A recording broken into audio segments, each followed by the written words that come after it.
les vœux sont des dettes. Et tôt ou tard, tout se paye. Elle était encore dans le noir du sommeil quand la voix de la gardienne résonna dans son rêve. Tu joues avec le temps. Et le temps réclame toujours ce qu'on lui vole. Elda ouvrit les yeux d'un coup. Son cœur battait trop vite, sa respiration tremblait. Ses boucles, collées par la sueur, tombaient sur son visage. Elle attrapa son téléphone. Rien. Aucun message de Liam. Aucun bébé, aucun « tu dors », aucune trace. Elle tenta de l'appeler, numéro invalide. Son ventre se serra. Elle essaya encore. Même réponse. Elle courut sur Instagram. Le profil de Liam n'existait plus. Ses photos, disparues. Ses stories, disparues. Son nom, jamais créé. Elda sentit son souffle se couper. Elle partit en vitesse. Arriva à son travail. Liam est passé ce matin. Boston. On la regarda comme si elle parlait d'un fantôme. Liam? C'est qui? Tu vois quelqu'un? Tu vas bien, Elda? Personne ne connaissait Liam. Personne ne se souvenait de lui. Personne ne l'avait jamais vu. Comme si la magie avait commencé à l'effacer du monde. Le premier véritable prix du vœu, Elda courut jusqu'à chez lui. Elle frappa. La porte s'ouvrit. Il était là. Liam magnifique, vivant, en bonne santé. Un homme noir haïtien au sourire doux, peau chaude, regard profond. Mais son visage se durcit en la voyant. « Bonjour, je peux vous aider ?» Elda sentit ses jambes flancher. « Liam, c'est moi, Elda. » Il cligna des yeux, confus. Aucun souvenir, aucune émotion. Il parlait comme à une étrangère. Et derrière lui, des chaussures de femme. Une voix qui appelait. « Chérie, c'est qui ?» Un autre emploi, une autre vie, une autre femme. Le vœu l'avait replacé dans une autre timeline.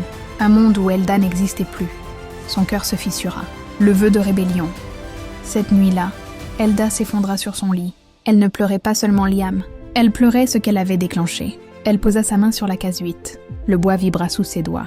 Et elle dit, d'une voix brisée, « Rends-moi ce qu'elle m'a pris, même si je dois le payer. » La pièce trembla. Les lampes s'éteignirent. Le miroir se glaça d'un givre épais. Le vent siffla entre les murs. La voix de la gardienne résonna. « Tu commences enfin à comprendre. Les vœux sont des dettes. Et tes dettes sont immenses. » Elda sentit un poids invisible s'abattre sur sa poitrine. Le retour impossible.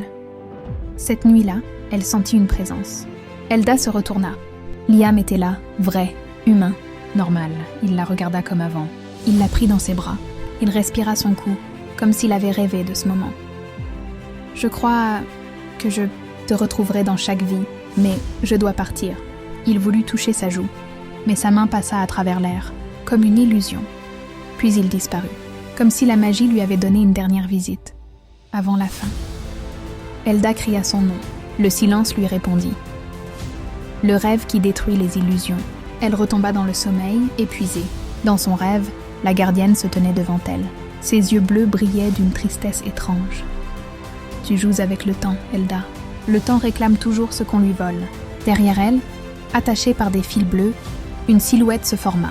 Une silhouette familière, Liam, pâle, faible, suspendue comme une âme capturée. Elda hurla. La gardienne murmura. « Tu ne peux pas récupérer ton destin. Pas encore. Pour cela, tu dois ouvrir toutes les cases. Le vœu Nanoït, la marque. » Au réveil, et dans un mélange de colère, de douleur et de défi, Elda posa une main sur son cœur. Et elle dit « Je veux récupérer mon destin. » La pièce devint noire. Un choc explosa dans sa poitrine.